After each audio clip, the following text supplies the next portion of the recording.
मित्रों, इस समय भारत और अमेरिका के बीच चल रही तनातनी जग जाहिर है।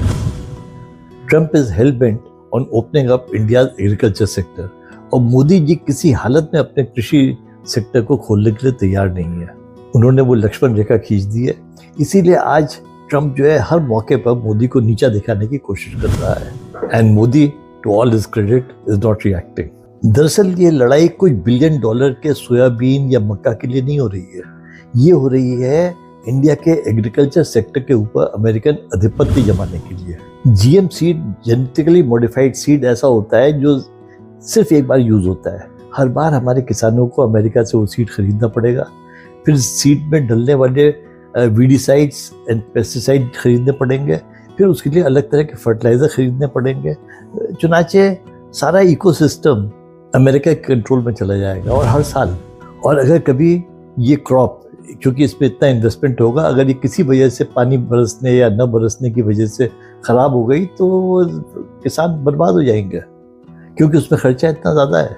अब ये समझिए कि अगर सीड के अंदर बिच्छू का पॉइजन अगर वो डालते हैं जिससे कि जो इंसेक्ट उसको खाएं पेड़ को बाद में, तो वो मर जाए, कीटाणु मर सकते हैं उसको खाने से। तो आप सोचिए उसका जो फल लगेगा उसको आदमी खाएगा तो उसके अंदर भी कुछ ना कुछ तो पॉइजन जाएगा ही उसका। बहुत लोगों को नहीं मालूम होगा कि बेयर्स एंड मोनसेंटो या BASF ऐसी कंपनियां, ये first and second world war में they used to make explosives, ammonium nitrate, जो अभी दिल्ली में धमाका हुआ था। और इन्होंने first and second world war में बहुत पैसा कमाया। उसके बाद जब वॉर खत्म हो गई तो इनको समझ में नहीं आया क्या किया जाए, तो they use ammonium nitrate for fertiliser.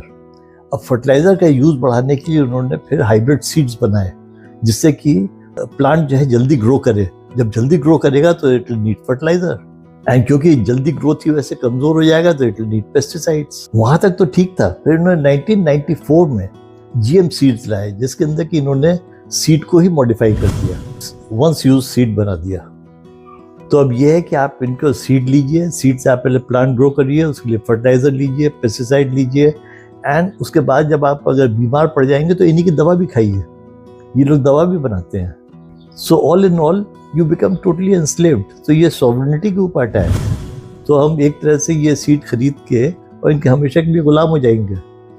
मुझे नहीं लगता हमारा देश के सारे लोग या नागरिक इस समय इस बारे में सोच रहे हैं या इस तरह से सोच रहे हैं। It is only seen as a trade deal. I think पूरे देश को इस समय मोदी जी के पीछे खड़ा होना चाहिए तो fight this menace name Trump. आपका क्या विचार है मित्रों, जरूर बताएं। Thanks for watching. Good bye.